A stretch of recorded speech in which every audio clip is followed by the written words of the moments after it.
The chair recognizes the honourable member for Marco City. Thank you very much.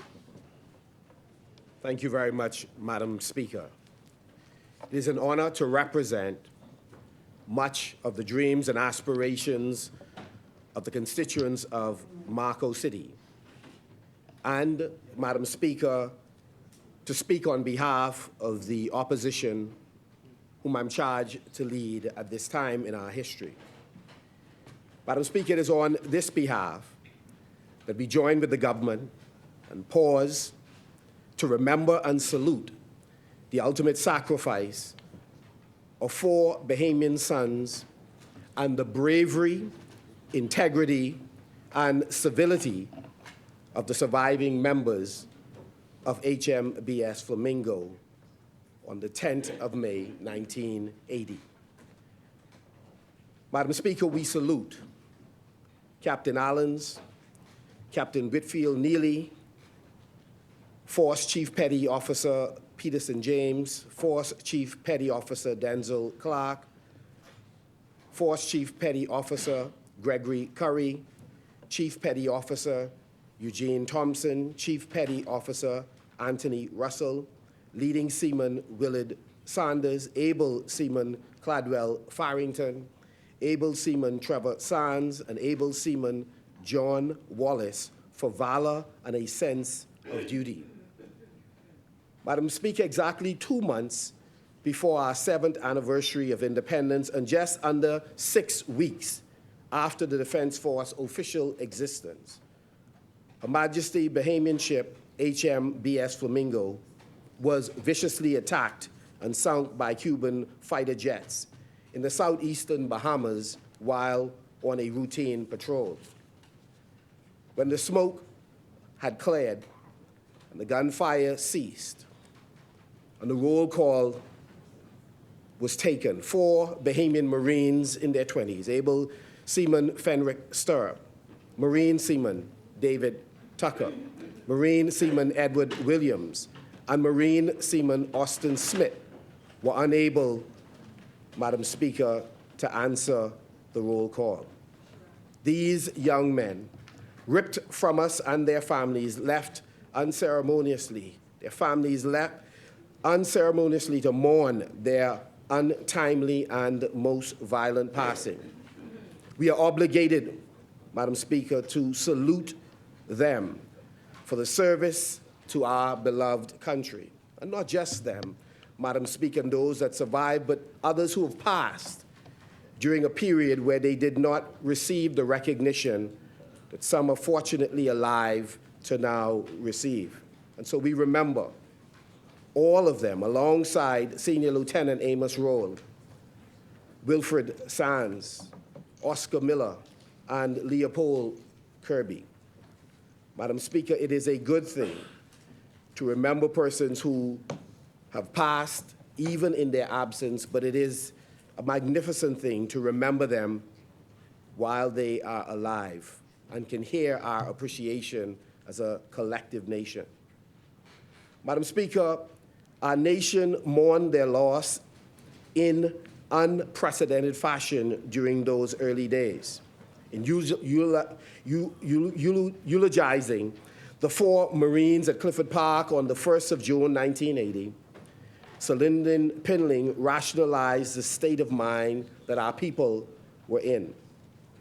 He said, "I think the bottom line of the balance sheet will show that the Battle of Key Santo Domingo was not lost. In fact, we gained something of inestimable value. Never have I seen or heard of such a concerted display of loyalty, solidarity, and nationalism in the Bahamas. The story of the brave deeds of our Marines will in due course be written down as an inspiration to future generations of Bahamians. At the same time, history will record that the Bahamian people, as a people who are proud, a people who are humble, had their first real experience of the meaning and importance of patriotism. I added the words proud and humble because in many ways our country shifted in its mindset in the aftermath of the slaying of these young Marines. We recognize that there is tremendous duty that all of us must pay to our country, and our Marines demonstrated that in the execution of their task and a willingness to lay down their life in defense of our country. Sir Lyndon's sentiments were supported by a report in the Bahamas Dateline of the 23rd of June, 1980, and it read as follows. The Cuban attack provoked a strong and continuing expressions of outrage and anger. Virtually all sectors of the population joined in several mass demonstrations, including the Workers' Party and trade unions. Madam Speaker, moreover, I'm advised that their deaths inspired hundreds of young men from all across our islands to enlist in the Royal Bahamas Defense Force, despite the inherent danger, so that we could join the fight to protect, so that they could join the fight to protect the territorial integrity and sovereignty of the Bahamas. Clearly, a sense of unity filled our country following the tragedy that is the Flamingo incident. Madam Speaker, I'm sure many of us in here have relatives who are members of the Defense Force. At this time, I have at least 2 nephews, and I've had others who have served and served with distinction. Madam Speaker, apart from the obvious bravery of a young Marine seaman, Whitfield Neely, as he then faced fierce enemy fire, maneuvered a small dinghy to retrieve his shipmates from the water. But what filled me whilst revisiting this very pivotal moment in history of our young nation, Madam Speaker, was the notion that Captain Amos Rowell, now deceased, then Lieutenant Commander and Commanding Officer of HMBS at the time of the incident, was the notion that they brought their prisoners safely to the capital, unharmed, to stand trial before a Bahamian court. Despite having lost 4 members of his crew, Commander Rowell, I imagine, in the face of tremendous temptation, I'm certain many thoughts went through he and the crew's mind. But history tells us that they kept the prisoners, 8 Cuban fishermen, safe and protected amongst all the crew. This act within itself, I believe, marked the manner of our bearing as a young nation state.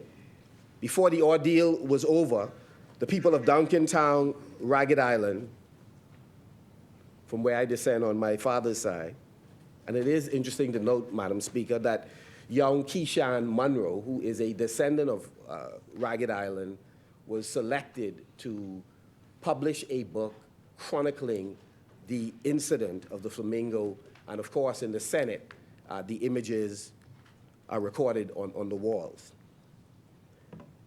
Madam Speaker, before the ordeal was over, the people of Duncantown, Ragged Island, where the crew of HMBS went for support and recovery, were also terrorized by Cuban military with a number of flyovers, and at least some reports even suggested a reported landing. The Battle of Key Santo Domingo was a crucible within which the Royal Bahamas Defense Force, Madam Speaker, their character was further molded into the powerful, incredible organization that it is today. Madam Speaker, HMBS Flamingo left His Majesty, then Her Majesty, Bahamian ship Coral Harbor on a routine patrol of the Southeast Bahamas. The patrol ought to have been no different from the many others undertaken by the force.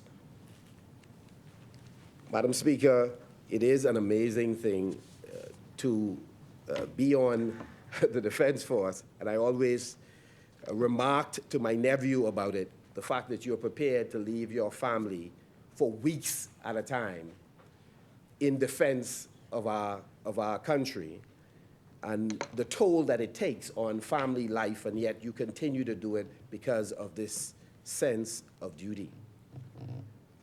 Madam Speaker, after all, it's what the officers and Marines do on a daily basis.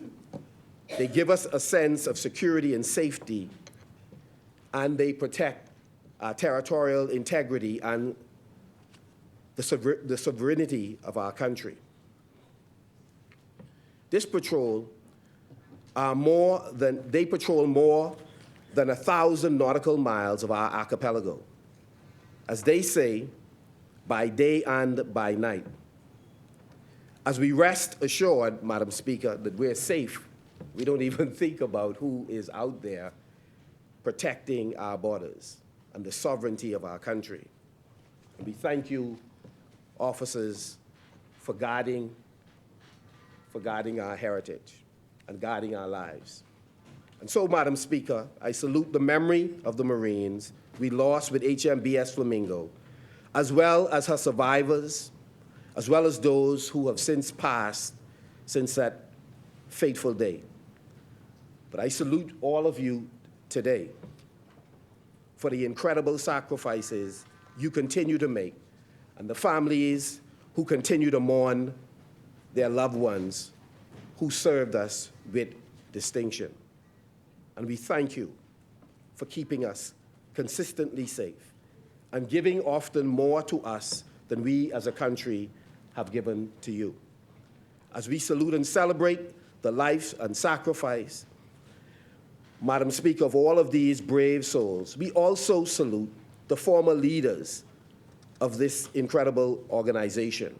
And we thank you for molding generations of young Bahamian men. And fortunately, we had the wisdom to include women.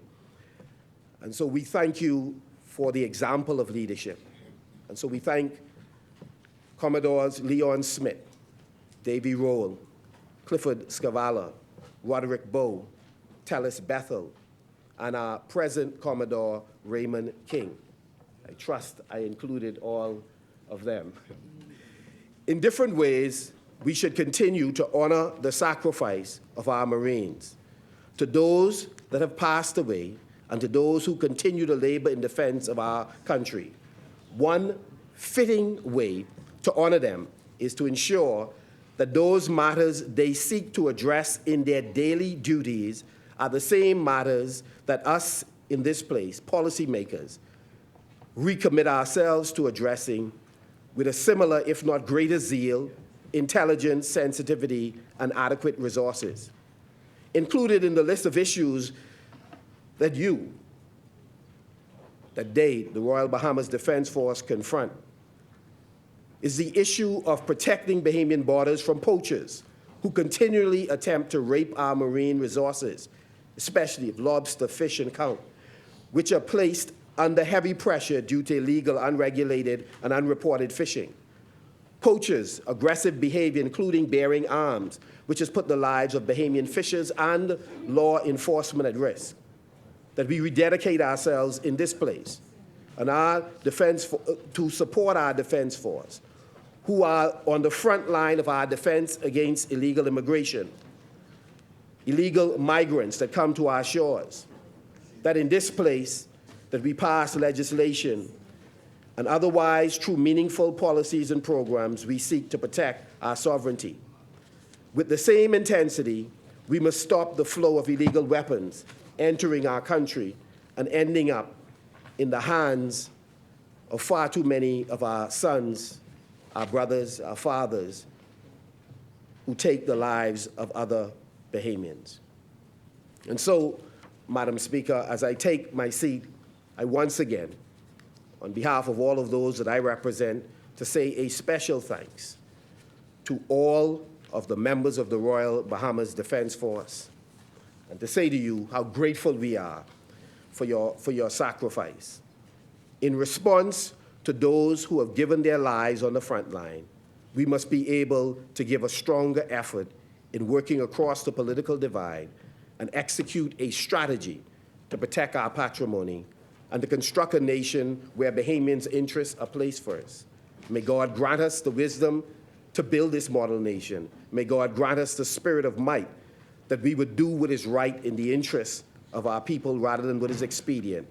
And in this, our 50th year of independence, may God continue to bless the Defense Force and the people of the Commonwealth of the Bahamas.